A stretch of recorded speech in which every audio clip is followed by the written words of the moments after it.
ये सत्य हो जाए, तब तो आज प्राइवेट स्कूल में हमारे बच्चे पढ़ते ही नहीं हैं। हमारी सरकार ने कोशिश की थी कि सरकारी विद्यालय इतने मजबूत सुदृढ़ हो कि 80% बच्चे एक्चुअल में नामांकित हों, लेकिन आज की स्थिति आपने देखा है कितना ड्रॉप आउट रेट बढ़ गया है। और माननीय वित्त मंत्री जी ने ये घोषणा की है कि 80% छात्र छात्राएं जो सरकारी विद्यालय में पढ़ते हैं। अब आप बताइए 80% अगर पढ़ते तब तो प्राइवेट विद्यालय में पढ़ते ही नहीं। दूसरी बात, उनका एक फोटो आ रहा था 1 मार्च का, जिसमें वो खाना बनाते दिख रहे थे। हम पूछे कि प्याज तो कट ही रहा है, कढ़ाई में कुछ नहीं है, गैस जला के क्यों फोटो वाले आप हो जा रहे हैं? आप तो कम से कम फोटो और ये सब में नहीं थे। आप फोकस करिए हमारे झारखंड के गरीब गुरबों के लिए, दलित पिछड़े अगड़े के लिए, यहाँ के मूलवासी आदिवासी के लिए कि इनको आपने क्या देने का काम किया। और सबसे बड़ा अफसोस ये लगा कि जो बेरोजगारी की बात करके आज सत्ता पे आए, पिछले 5 वर्षों में तो इन्होंने कुछ नहीं किया, लेकिन कल के भी बजट में अगर कुछ भी करते यहाँ के बेरोजगार युवकों के लिए तो हमें लगता है कि शायद ये इन्होंने कुछ सोचा है। लेकिन आज भी जो बेरोजगार युवक, जो युवतियां हमारे झारखंड की है, उनके लिए इनके पास कोई भी प्लानिंग नहीं है, कोई रोड मैप नहीं है, और इसलिए हमें लगता है कि ये बस खाना पूर्ति करने का काम। लुइस मरांडी जी कह रही थी कि निशिकांत दुबे जी जो आरोप लगा रहे हैं इस्लामिक स्टेट होने की बात, संथाल में आदिवासियों की संख्या, तो वो जो आरोप उनका तथ्यहीन है और झारखंड के आदिवासियों को आदिवासियत की दर्जा नहीं मिल पाई है। उस मामले को क्यों नहीं संसद में उठा लेते हैं?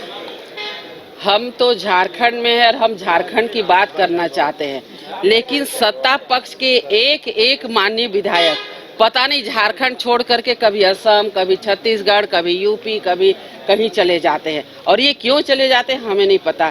भैया, झारखंड की जनता ने आपको मत दे करके, बहुमत दे करके यहाँ पर आसीन किया है, तो आप झारखंड के लोगों की बात करें। आप सीधे कभी असम चले जाते, कभी दिल्ली, कभी यूपी, क्यों चले जाते हैं? यहाँ के लोगों का क्या कसूर है जो आपको वोट दे करके यहाँ जनप्रतिनिधि बना करके और यहाँ पर क्वेश्चन और उनका समस्या का समाधान करने के लिए रखा है? ये डुमरैन का घटना देखे होंगे ना उस दिन, जो कि गेट को ही आप मीनार का रूप दे दिए। कौन प्रशासन किया? हम ये आरोप प्रत्यारोप नहीं कर रहे हैं, लेकिन एक्चुअल में आप देखें तो झारखंड की स्थिति अभी क्या हो रही है। अभी बालू की बड़ी बड़ी बातें करते हैं। आज की घटना है, कल शाम हमारे कोडरमा क्षेत्र की जो बरकट्ठा का पिपचो में एक जो ट्रैक्टर है वो तेजी से भाग रहा था। क्यों भाग रहा था? क्योंकि वो पकड़ने के लिए फिर पुलिस प्रशासन ना दौड़ पड़े, और उसी बीच में एक हमारा मोहम्मद अंसारी करके एक लड़का जो कि उलट गया और उसकी मौत हो जाती है। आज बालू पे बड़े बड़े बयान माननीय मंत्रीगण देते हैं, आज बालू के चक्कर में कितनों की जान चली जा रही है। रांची का एक जगह का खबर आया कि डर से वो भाग रहे थे और गाड़ी पलट गई। तो इतनी भय। कल ही आपने देखा देवघर की घटना, जिस प्रकार एकदम दबोचा मार रहे हैं पीछे से वो महिला के, और लास्ट पे महिला गिर गई। मोटरसाइकिल वाले नहीं है, वो आतंकवादी हैं, वो किसी का मर्डर करके भागे जा रहे हैं। इस प्रकार आप पकड़ने का काम करते हैं। आज उस महिला के बच्चों को अनाथ करने का कौन जिम्मेवार है, वो हम पूछना चाहते हैं। बड़ी बड़ी बातें नहीं करना, बातों का, समस्याओं का समाधान के बारे में भी चर्चा होना।